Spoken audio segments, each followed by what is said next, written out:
All right. Welcome back to another episode of TPT, aka the Perfect 10 podcast. The Perfect 10. I'm one half of your host. I'm Dan Dees. Alongside me, as always, your future leader in something. You just got to vote for him. We'll get there. Mr. Jacob Birdie. We here. We here. We be here. We here to recommend you some knowledge. I'm about to slap y'all with some knowledge. Yeah. Just whip it out and slap you over the face with it. Mm-hmm. Mm-hmm. We're doing nonfiction books. Nonfiction books. Nonfiction. Real shit. Yeah, mine is pretty much all something to do with economics. I got some of that. A little bit of everything for everybody. In a way. If you're not into that kind of shit, like almost all my books now, well, nonfiction, it goes between sports, economics, behavior economics, and that's it. I'm making an adjustment on the fly, brother. Make that adjustment. Let's see. So these just got home. Give me 2 seconds here. I gotta throw it in a shit. We should have just made sure our list was straight before we started. Well, I keep thinking of more shit. It was, but I just moved some stuff around. Do you have a trivia question? Yeah, let me get there. Okay. I got some honorables. I have an extra super mention. Hold on. All right. How many books are in the Old Testament? See, I got you. You thought I was going to say how many books are in the world. That's the Jake question. I'll give you something more specific. How many books are in the Old Testament? 34. You were very close. 32? Nope. 36? No. 35? No. 33? No. You said I was very close. You are. 38? No. Is it more or less? I feel like it's more. Okay. Keep going. 41? No. 42? No. All right, what is it, dude? 39. 30. You went from 38 to 41. I thought it was an even number, dude. The only reason I know that question is because that's the reason Steven Jackson for the Rams wore 39. Nice. There is a lot less books in the New Testament. I think it's on like 28 or something like that. I think, yeah. Marshall Falk. There you go. That was a curveball. Didn't see. I used to know that answer. Yeah, like I would have. If I were you, I would say, how many books are in the world? I thought you were about to ask me how many. I thought you were going to say like what's the big library? Library of Congress. Yeah, that'd have been a good one. I mean, I want to hit you something where I felt hundreds of thousands. That's one of those questions I thought you knew, but I wasn't sure. Yeah, I used to know it, but haven't had that thought in a while about how many books are in there. Yeah, you got any honorables, dishonorable supers? All right, I don't have any dishonorable. Me neither. Just because. Just based off of principle. Honorable mentions. I got 0 to 1 by Peter Thiel. I got The Wizard of Menlo Park. Never heard of that. Is the biography of Thomas Edison. It's by Randall Strauss. It's very, very good book. I didn't put the authors with mine. I put the author on. I forgot. I got The Improbability Principle by David Hand. Okay. It's basically a book about statistics. Lost me on that one. I don't fuck with statistics. Well, it's very interesting though. Yeah. But if you like statistics and stuff about like it gives you another way to think about things. We're going to get to another book like that similar later. But the Improbability Principle. How Not to Be Wrong by Jordan Ellenberg. Now, don't need it. I'm never wrong. Okay, so that's the thing. I've noticed the more I read books, it's like they title it for like clickbait to get somebody to check it out. The book, How Not to Be Wrong, all it is, again, it's mostly statistical. It's about like how to better make decisions. Yeah. So while the title being How Not to Be Wrong, it's basically just telling you how to make smarter decisions. Okay. How to to shape your perspective around things, to make you think more before you make a decision. So it's just about how to be wrong less, basically. Yeah. So just making, just in general. And like the odds of this happening are this, the odds of that happening are that, the odds if you do this, then this is going to happen. Like it's all about making better decisions. Okay. 48 Laws of Power by Robert Greene. Wild book. It basically goes through, it's basically a history book. I'll fuck with it. It's 48 chapters. If you listen to it, they're all 30 minutes long. So it's 24 hours. Not bad. It's like 700 pages. But it's 48 chapters and each one is a different story, whether it be about like leadership or probably half of them are between 500 BC and 1400 AD, like when emperors and stuff just ran things, right? Very interesting book. It's not a current day leadership book. Nowadays, everything is about like, hey, we're a team. Let's do this together. Let's compromise. Yeah. This book was about back when they would just behead you for side-eyeing the king. Exactly. We should go back to that. Very just interesting kidding. Book. Worth a read. I got The Art of Impossible by Stephen Kotler. Heard of that one. Very good. It's just it is basically a self-help book for, in a way, but it's not all frou-frou stuff. It's like, it's a lot about flow state, like things to do to like optimize and just make your thought process and your decision making a lot smoother and straightforward. And it's about getting in flow for the most part. Yeah, I'll check that one out. Last honorable, I got How to Turn Down $1 Billion by Billy Gallagher. It's the story about Snapchat, and it's just a very interesting book. Okay. Now, a lot of these I've been reading more recently because I've been working on building an app, but it's a very interesting story. And my extra super mention, just because it transcends the list in general, I got the Bible. Okay. It was an obvious one. Yeah. So, all right. I just doing the extra super honorables. All right. My honorables. I got perfect segue. I hope they serve beer in hell. Oh, that is Tucker Max. Yeah. Okay. Probably the first book that I could say that made me just laugh out loud. Okay. I never did read that one. I've heard about it a million times. It's hilarious. How to Win Friends and Influence People by Dan Carnegie. It's criminal that's not in your top 10 for nonfiction books. It's one of the OGs. Yeah. But it's not for everybody. We'll get there. It is for everybody. All right. Think and Grow Rich by Napoleon Hill. Okay. Now that one, you got to be trying to get through it. Great message. Great message. Unbelievable message. It's dated. That's the only reason I didn't put it in my top 10. It's very dated. Yeah. I mean, it is a story of perseverance and like using things to your advantage. And like his son was hearing impaired and he taught his son like, hey, use that. You can use this as an advantage. The teachers are going to show you more attention because you need it to, so use that. Take anything you have in your life that can be used as an advantage and use it. Yep. Got Fight by Forrest Griffin. You would not think that dumbass could write a funny ass book, but he crushed it. I love that book. Okay. Yeah. Shoe Dog, the story of Nike. Okay. Yeah, that's a very good one. This when I first made this list, this debuted at number 4. Interesting. You most likely have. I got The Richest Man in Babylon. It's in the list. I knew it. That's the original. That's the finance book. Yeah, that's the book every top finance mind in the world recommends. Well, it's the first one you should read. It's not that long. It's not long. It's easy to understand. We're gonna get to it. I got Undisputed Truth by Mike Tyson. Okay, he did a book tour, right? Yeah, it's really good. Really, you understand why he's fucked up now. Yeah. I got Swamp Fox, the story of I'm gonna go no headphones, dude. This feels kind of weird now that we've been using headphones for. I'm just trying to let my face cool off, bro. I understand. I got Swamp Fox, the story about Francis Marion, the father of the Army Rangers, taught the colonial troops guerrilla tactics. Okay. Love that book. Just got done with that like over the summer. Highly recommend. All right. I'll check it out. Moneyball by Michael Lewis. Oh, that's a book? Yeah. Start off as a book and they made it in a movie. Fair. Okay. Nothing like the movie. It's more history book than it is entertainment. And I got same author. I got The Big Short by Michael Lewis. Ooh, yeah. Loved the movie. And the great movie. The movie is the reason I found Michael Lewis as an author, and I'm just pounding away at his library right now. Interesting. He's probably my favorite overall author of all time now. Like his books are shit I can't put down. All right. And The Big Short's probably the only book that I've ever read that's like genuinely pissed me off. Well, just because shit. It's nonfiction. Yeah, I mean, it wasn't meant to make me feel good, but yeah, a lot of stupid, corrupt shit happened. Absolutely. Yeah. So yeah, those are my honorable mentions. Oh, my super mention.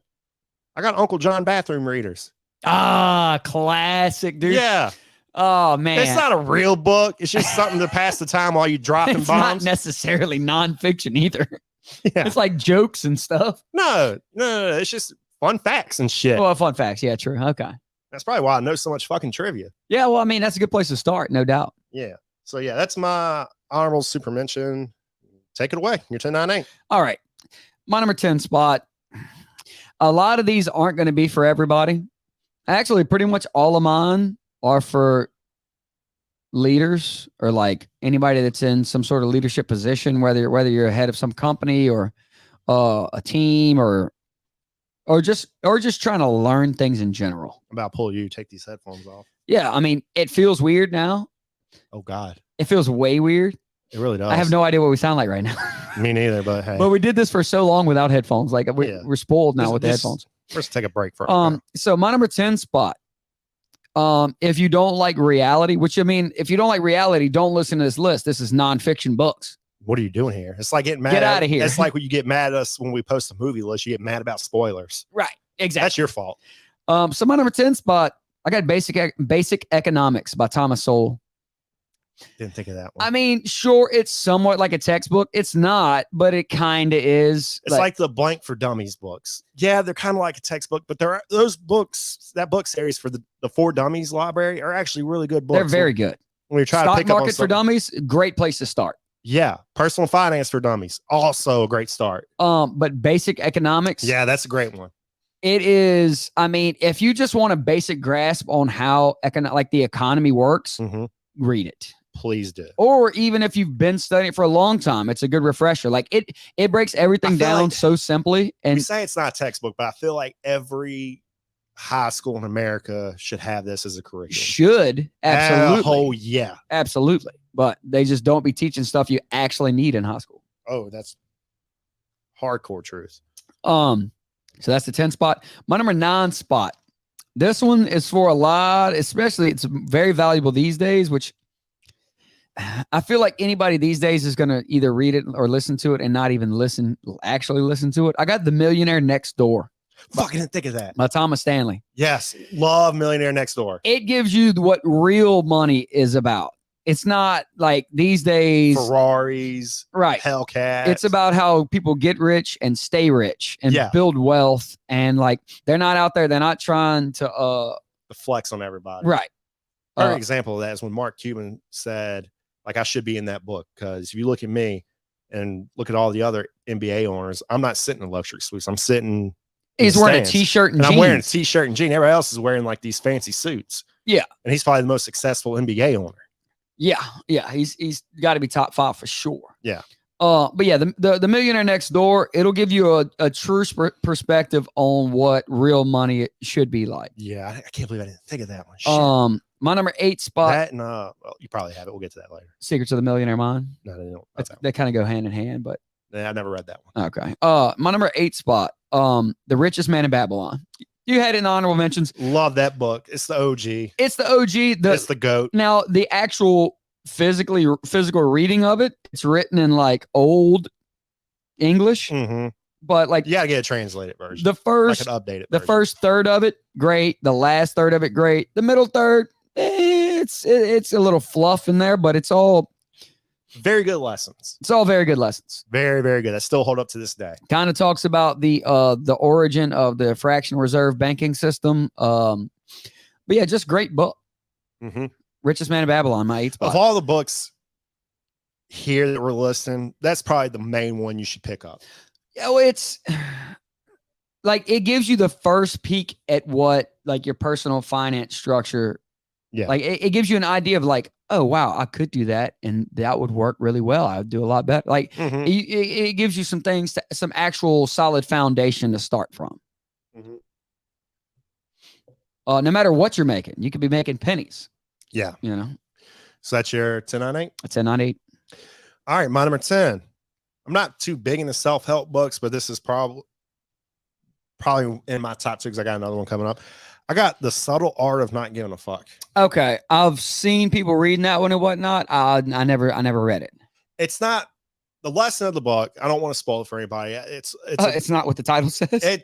When you look at the title, you're thinking, oh, just go through life not caring about anything. That's not what it means. Okay. it's not caring about the stuff, it's the outside noise.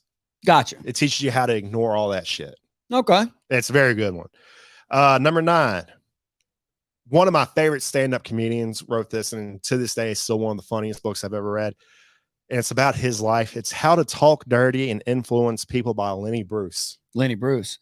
Oh, like so it's a playoff of How to Win Friends and Influence People. So I got How to Talk Dirty and Influence People. Okay. Lenny Bruce is your favorite comic's favorite comic. Is he the one that went to jail? Yeah, for just his routine. Well, no, but he did it on purpose though. Like he knew it was illegal, and he was taking a stand, for free speech. Yeah, it's pretty much he's a First Amendment idol, pretty much for what he did. Okay. So yeah, How to Talk Dirty and Influence People by Lenny. That's Bruce. Hilarious that he named it that. Yeah, he's a funny guy. True. Number 8. Oh, sorry. Number 8. Probably the best self-help book I've ever read, and it's brand spanking new too. I got Atomic Habits. All right. Okay, we're gonna get to it. Oh, thank God. I'm glad you have it. So yeah, it's on the shelf in there. Yeah, Atomic Habits rules. Okay. Yeah, so we'll get back to that. My number 7 spot, I got Build by Tony Fadell. It's similar to 0 to 1 by Peter Thiel. It's just about building things worth building. Like how to make something that's gonna last. It's mostly about kind of like the tech world, but just in general, like it's just lessons on building things that are worth building. Yeah. And it's a great book. It's got a lot of stories in there, but and a lot of step-by-step stuff, depending on what industry you're in. It is just about building things. Yeah. But that one's great. That's my 7. My number 6 spot, I got The Psychology of Money by Morgan Housel. We'll get to that. Okay. All right. We're overlapping some here. I'm glad we're not going to overlap much more. I don't think. Well, maybe 1 or 2. I like our list where we overlap, but at the same time, we have shit that's polar opposite. Yeah. But The Psychology. But I feel like we're going to get into that. The Psychology of Money is great. I love The Psychology of Money. So that was my 7-6. My number 7, going back to the comedy, I got Always Look on the Bright Side of Life by Eric Idle from Monty Python. Okay. About his life, about just Monty Python in general. He just pulls back the curtain. Like, I'm a huge Monty Python fan. That was my first introduction to comedy before I got into Saturday Night Live. But I used to watch late night stuff, and it was always Monty Python sketches. And one day I saw Monty Python and Holy Grail, and shit just changed for me. I've never watched the whole thing. Oh, it's great. And Eric Idle is probably my favorite member of the group. So just reading his book and then listen to his audiobook version of it, it's just great. Okay. I'll take your word for it. All right.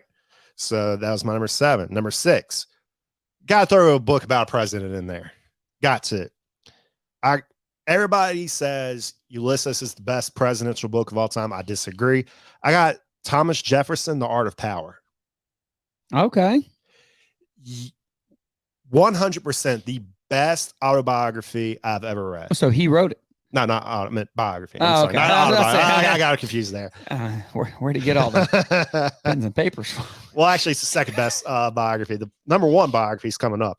But yeah, Thomas Jefferson, The Art of Power is probably the best presidential book I've ever read. Okay. And it's like, it goes deep Interesting. into his life. Like, again, it's one of those books I don't want to spoil for you. Like, he is one of the most misunderstood presidents we've ever had. I mean, we know a lot about him, but you come away from this book just like, damn, this dude is probably the best ever. Okay. I'm going to check it out. Yeah. I like history and whatnot. Yeah, The Art of Power. His early life section, I feel like you could skip it. It's not that important. But then again, it sets the foundation for everything else. So, yeah, number 6, Thomas Jefferson, The Art of Power. Okay. My number 5 spot. Now, this one is one, if you're interested about how just things work in the world, I don't know if you've read either one. There's 2 of them that are almost the exact same. One kind of comes before the other. I can't remember which one was first, but they're by different authors. One is Nudge by Richard Thaler and Cass Sunstein. And the other is Thinking Fast and Slow by, I think it's Daniel Kahneman or something like that. But anyway, all it is, it's a study of psychology for the most part. It's about, so Nudge is about like how advertisements are made to make you to nudge you one way or the other on like a sale. It's about like anchoring, framing, about how basically everything is made to make you think one way or the other. Like, and it just goes over like thousands of different studies basically about like one of the examples was like, so they were testing people on the sidewalk, right? So if people would walk by and they were asking for donations, if they just say, "Hey, would you give $20?" Everybody just immediately, no. Yeah. And if they then say, "Okay, would you just give $1?" Like if they anchor you, if they frame it high and then anchor. Oh, so you highball it first. And then because then they're like, "Oh, okay, well I'll give you $1." See, but like, if you just ask people for $1 as they walk by, they just say no. But if you shoot them high and then bring them low, they're more likely to give you the $1 because they're like, "Well, see, I wish I'd known that in college." So, like, hey, you want to suck my dick? No. Well, can I have your phone number? Yeah, there you go. You should try that. Prime example. You going out tonight? I mean, probably so. Try it. I'll give it a run. What's the worst that can happen? So, but so it's and they do studies where they put different groups of people in different rooms, right? All right. And there's a hallway with a door at the end. Like one group of people walk in and they listen to just words or read just words on a screen that say like fast, lightning, all kind of words that are associated with speed in some way. Mm-hmm. And the other anchor them more toward words that are just slow words, tired, nap, just like, and then all they do is let them out of the room and time them from the time they leave the room to the time they hit the exit door. And like 90-something% of the time, the ones that heard or read fast words get to the exit door faster than the ones that just read or heard slow words. Nothing else involved with the study at all. Interesting. It's just like the way things are made or are framed to make you feel or think certain ways. It's very interesting. About that. So far, of all the books you say, I'm probably gonna get that one. No, so nudge, yeah. And thinking fast and slow is basically the same thing. One is more about just the scientific study of it, and the other is about puts it into like example. I think nudge gives you more examples of how it's used, and it's kind of like more descriptive, whereas thinking fast and slow is just specifically kind of the psychological study part. Okay. So that is my 5 spot. My number 4 spot, you mentioned a while ago, Atomic Habits. Great. Probably the best new book that just recently dropped. Yeah, and all it is about getting your life in order. Basically, I mean, it's just by doing small things. Things. Hey, it don't take, you hit that snooze button 3 times. How about just hitting it twice? There you go. Just work your way. You slowly progress in the right direction. You'll eventually get it together, Yeah. And it's just a bunch of little nuggets here and there about how to do those things. Yeah. But yeah, very helpful. Atomic Habits, great book. That's my 4 spot. All right. My 5 spot. I got Bill Simmons' Book of Basketball. Okay. Is that good of a book? I love it. Like, I still just thumb through it every now and then. I think of like a previous player. I was like, let me just see what Bill Simmons had to say about him. And like, he just gives you something about those guys, makes you appreciate the history of the game. Okay. I mean, yeah, he's very Celtics biased, but yeah. Bill Simmons, he's sportscaster, right? Yeah, he does The Ringer. Okay, he's probably like late 50s? Yeah. Okay. Like when he talks about Elgin Baylor being the greatest guy who's never won a championship. He makes a pretty damn convincing argument, because he went on to say he went to the finals 7 times, 6 times against Bill Russell Celtics. He took them to 7 games 3 times, with the game 7 scores decided by 3, 2, and 2 points each. Oh, wow. Yeah. The outlook of the 60s era could be drastically different if 3 baskets went to the other team. And that's insane to think about. That is. And the fact that he was an Army Reserve and flew on weekends to games with 0 practice and averaged 38, 18, and 5. Like, that's nuts. Yeah. That's insane to think about. Makes you appreciate guys like that more. Yeah. I never even thought about it, honestly. Yeah. Go check his book out. I mean, it's dated. I mean, there's still new players like Steph Curry's not mentioned because, well, he wasn't around when the book was published. Right. I feel like he should do a part 2, like redo it before he retires. And I will be first in line to buy that thing. I'll have to check it out because I like to, you got to stay knowledgeable on sports history as well. Yeah. So that's my number 5. Number 4, I got the Rap Yearbook by Shea Serrano. For people who like rap music, just half-ass like rap music, check this book out. Shea Serrano, he's very active on basketball Twitter, rap Twitter. Yeah. Okay, I know you're talking about. Great guy all around. This book, he dials into what he thinks is the most important rap song of each year leading up to like 2012. Oh, it's a great read. Like, you don't think it's you think of history, you don't think of rap, but you actually read this book, you're like, okay.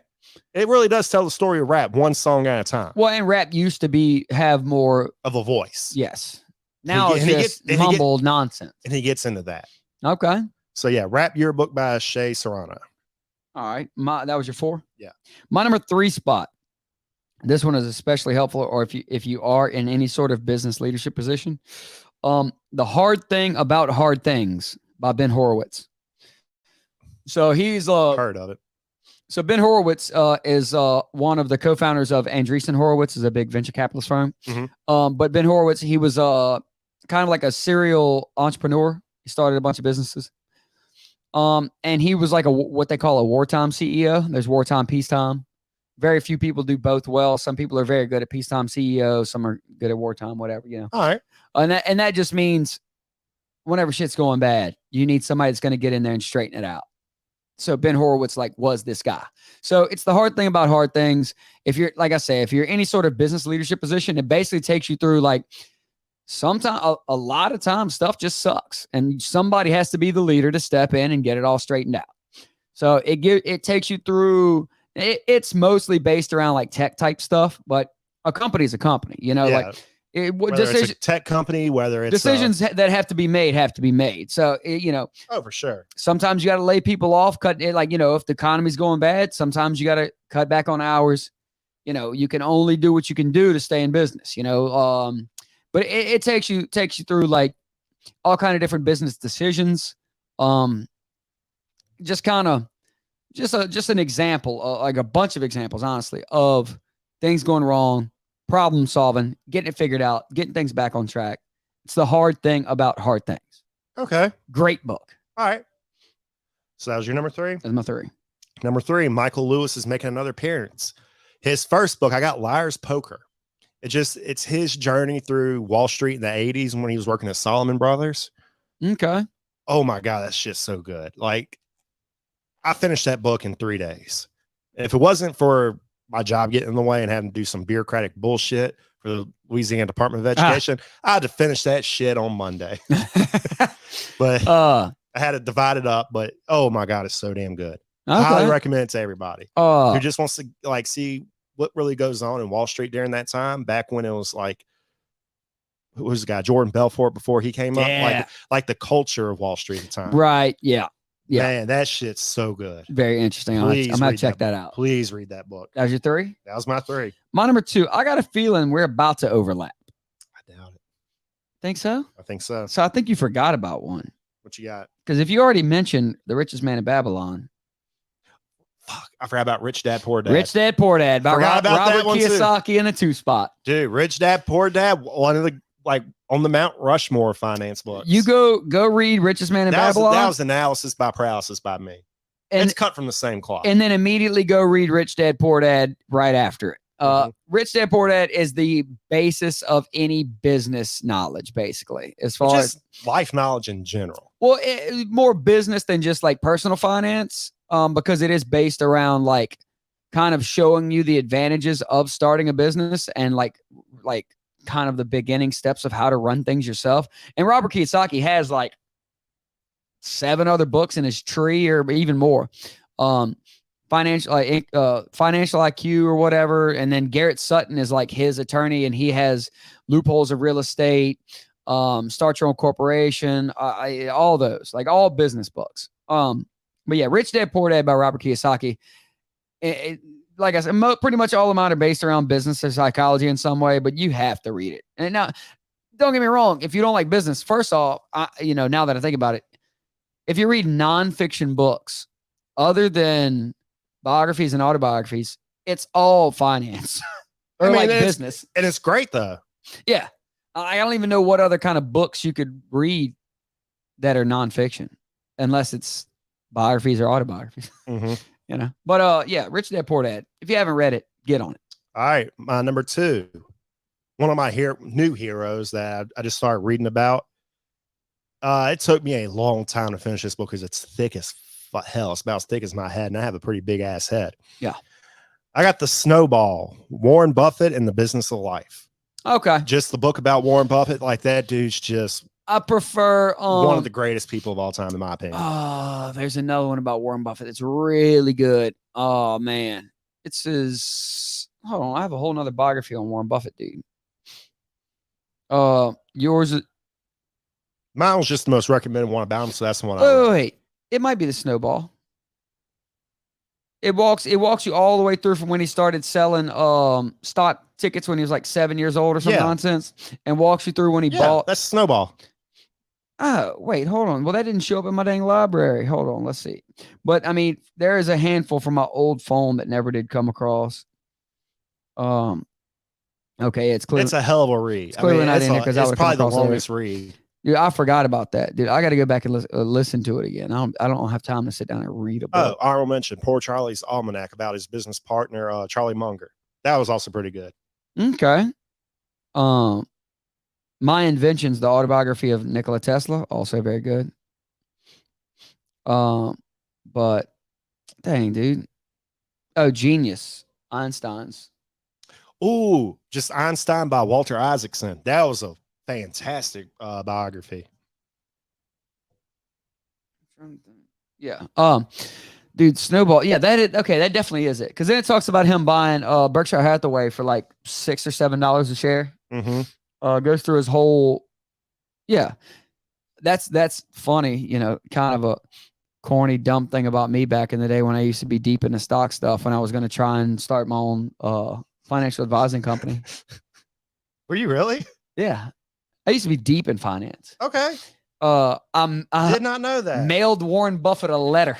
Did he write back? No, didn't have time, dude. Sorry. This was like 15 years ago. This is your biggest fan. This is Stan. But no, because there was something in that book about, which I mean, it was way past the time. There was something in there about like writing him a letter. Gave you his address and stuff. So I was like, well, I'll give it a shot. Hey, shoot or shoot. It worked with all the other ones I've talked to so far. That was your 2? That was my 2. My number 1 spot, criminal that you didn't have it in your list at all. Let me guess. How to Win Friends. How to Win Friends and Influence People. It's a great book. Again, I don't love the title. It sounds like you're getting over on people. Well, that How to Win Friends sounds like you have no friends. And How to Influence People sounds like you're trying to screw people. That's what Instagram influencers do. But so, no, How to Win Friends and Influence People, it's basically just a handbook on how to treat people to get things that you want. It is all right, so this is the thing. Any of these books, any book, anything you do at all is about persuasion. Yeah. Whether you want to say it is or not, anything you present in any sort of way in life in general is a sales pitch. Like getting a date. Getting a date. Even negotiating. If you and I were discussing where we want to go eat dinner after this. That's it. Or what do you want to record next week? Everything is a sales pitch. Yeah. In one way or another. How to Win Friends and Influence People. All it is about how to get on people's good side to how so they'll agree with you on any decisions that have to be made, or how to present your ideas in a way that will influence people to agree with what you want to do over what anyone else wants to do. They're all, every interaction in life is a win or a lose. Whether at the end of this conversation, you get what you want or I get what I want. Sure, a lot of things we both get what we want. Fine.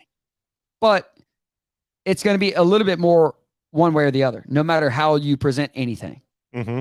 So How to Win Friends and Influence People is all about, it's basically an accumulation of all these other books that I've talked about up to this point. It's about statistics. It's about like analytics. It's about the power of persuasion. It's just about being a leader. It's about everything. It's a good book. So, and there's tons of stories in it that just give you all the different kind of ammunition you need for any scenario for the most part. Sure, it is an old book. It is outdated now somewhat. That's why I didn't put it in my top 10. But it's really not, though. Like A lot of still my books are recency human bias. interaction has been the same forever. Sure, now people are just dumber for the most part Mhm. because of social media stuff. But they're still using the same tricks and trades that you people have used from the beginning of time. Yeah. But yeah, so how to win friends and influence people. Second to the Bible as far as how you should act, All right. how you should, carry yourself. All right. I respect it. So I mean, I like it. That's your number one. I so mean, that's my number one. all right. My number one. Let me go ahead and preface this. When people ask me who's the best author, is he the best writer? No, but as far as author goes, R.L. Stein. he's up there actually because the way he can present information to you, how he presents his story. I have Stephen King as the greatest author of all time. Okay. Just the way he writes at like a 6th grade level, but you gotta understand, not every book has to be something that just makes You don't have to use big words. You don't have to use big words and stuff. Right. It's just easy for the masses to understand. So when it comes to like the best nonfiction book, there is some recency bias to it because it's a newer book. But for me, I think it's the best because anybody can understand this book. And it's so helpful for you when it comes to understanding money. And that's The Psychology of Money by Morgan House. Oh, okay. We talked about it. Love that book. So I love that book because, again, any idiot can understand what he's saying. Right. What it talks about luck, about creating luck. Like, hey, luck, you got to put yourself in the right position. Yeah. I mean, and don't get mad if stuff doesn't go your way. Because that's life. It is. But another book that, again, I don't love the title because when you read it, you think, oh, this is it's a money, like they're just trying to teach you. Like it's more about psychology by a mile than it is about money. It's more behavior economics than it is. Yes, behavior economics. Absolutely. Yeah. It's about putting yourself in the right positions. It's about taking advantage of things that you see available. It's just how to conduct yourself in the right way to be prepared for avenues that might lead you to it's not success. One of those. It's not one of those books. Don't think for a second it's one of those books that, oh, this will help me get rich or whatever. No, exactly. It's just helping you understand you. It's about life decisions. It puts you in a box. Yeah, it's 10 times more about psychology than it is about money. Yeah, but every point that's made revolves back around to money. And I love how he puts a hard emphasis on, hey, some people are just luckier than others. That's just how it is. Yeah, no, it gives you distinct examples of like kids from the same school, from the same exact time that had like the same path. And then one ends up like dying young and the other ends up rich. Bill Gates and his best friend. Yeah, exactly. Because they were the only kids. And his best friend apparently was like the better. Yeah, the smarter of the two. Yeah. Like he knew the computer more than him. Like he knew how to program the computer better than Bill Gates. It's just that Bill Gates was just luckier. Yeah. And that's just how it was. And a lot of stuff in life is about luck. And those two were luckier than the kids at their school because the teacher just liked them more and gave them access to that computer. And that school was luckier than every other school because it was one of the few schools in America that had access to that computer at the time. Right. So yeah, that book is great. I love that book. Psychology of Money. Again, maybe that's just my recency bias putting it number one. Maybe I'll acknowledge that, but it's a phenomenal book. So, I'll put How to Win Friends and Influence People at 1, just because as soon as we said nonfiction, like I say, second to the Bible, as far as just the way to conduct yourself in general. Yeah. I feel like it's the ultimate guide of like how you're supposed to just live. Yeah. Instead of just looking at other people's bowl, worry about what's in your bowl. Yeah. Do you have enough food in your bowl? Yeah. Don't worry about anybody else's But plate. the Psychology of Money, I need to go back through it again. I only went through it once, but great book. Oh, it's it's really a lot of like perspective stuff. Like a lot of people just like to think they have it hard. Like we've been over it on this pod 1,000 times. Everybody thinks their life is harder than everybody else's. Yeah, this is the only life you don't know their life. Exactly. But the Psychology of Money, though, it gives you like clear examples of like, hey, these two people had basically the same route. One was lucky, one was unlucky. That's just it. Just is what it is. And like oddly and funny enough, like I don't know if you listen to McAfee today. You saw the video? Or no, actually yesterday. No, I didn't finish. I only got a little ways in today. Yesterday they were talking to Von Miller, and he was talking about like on the team. They were asking him about like what makes a great team, right? Because Von Miller's won 2 Super Bowls, and it's like man, it's about not just on the field. It's about being a good person in general. Like you have to set yourself up in the best way possible and just hope that luck comes your way. You know, like if you're walking through and you see trash on the ground, pick the trash up. It's about being a good person. Little tiny bits of Atomic habits. Exactly. Little tiny bits of being a good person all the time. If you see somebody come in the door behind you, wait 2 seconds, hold the door for them. If you walk it through the locker room, whatever you see trash, pick it up. If you see anything out of place, if you use something, put it back where you got it from. It's all little tiny things that the accumulation of all these positive moves set yourself up to be the best to receive whatever good luck may be coming your way. Make your own luck. And maybe it don't. Maybe you just live a positive, good person life, and that's it. Or set yourself up to where you can say, hey, it didn't go my way, but I did my best. Yeah, I did my best. Hey, you can't, that's like, hey, which I don't think you noticed. Oh, yeah, you can see it. The 4 agreements, dude. Yeah. Always do your best. Be impeccable with your word. Don't take anything personally. Don't make assumptions. Don't make assumptions, and always do your best. The 4 agreements, great perspective. Really is. But yeah, Atomic Habits, How to Win Friends, Influence People, all those. The Psychology of Money, all great stuff. Again, newer books, except How to Win Friends. Newer books, maybe it's just the recency bias, but I feel like those will hold. Those are going to hold a long time. Yeah, who knows? Yeah. So that's it. All right, rundowns. My number 10 spot, Basic Economics by Thomas Sowell. 9, The Millionaire Next Door by Thomas Stanley. 8, The Richest Man in Babylon by George Clason or Clausen. I don't know. 7, Build by Tony Fadell. 6, The Psychology of Money by Morgan Housel. 5, Nudge by Richard Thaler and Cass Sunstein. 4, Atomic Habits by James Clear. 3, The Hard Thing About Hard Things by Ben Horowitz. 2, Rich Dad Poor Dad by Robert Kiyosaki. And number 1, How to Win Friends and Influence People by Dale Carnegie. All right. You say Carnegie or Carnegie? Dale Carnegie. I feel like it's Dale Carnegie, Andrew Carnegie. Maybe. I think one might be EI, one's IE. I don't know. We shall see. We shall see. All right, number 10, I got The Subtle Art of Not Giving a Fuck. 9, How to Talk Dirty and Influence People. 8, Atomic Habits. 7, Always Look on the Bright Side of Life. 6, Thomas Jefferson, The Art of Power. 5, Book of Basketball. 4, Rap Yearbook. 3, Liar's Poker. 2, The Snowball, Warren Buffett and the Business of Life. And number 1, The Psychology of Money. Solid. I mean, honestly, people, go read all those books. I also learned something about myself during this episode. Which somewhat reflects back on all the old episodes before we started using headphones. I judge myself as we record much more if I'm listening to myself in the headphones. Yeah. I like the headphone. No headphones. I'm just flying, shooting from the hip. I don't even know what I just said. Me neither. But with the headphones on, I can hear myself the whole time. It's like I'm talking to me. Yeah. But this is old school. The headphones, this is new studio stuff. Yeah. Hey, classic, dude. But yeah, so that is y'all's Thursday. Y'all will be getting next week. We don't know. We'll figure it out. But anyway, till then. Peace.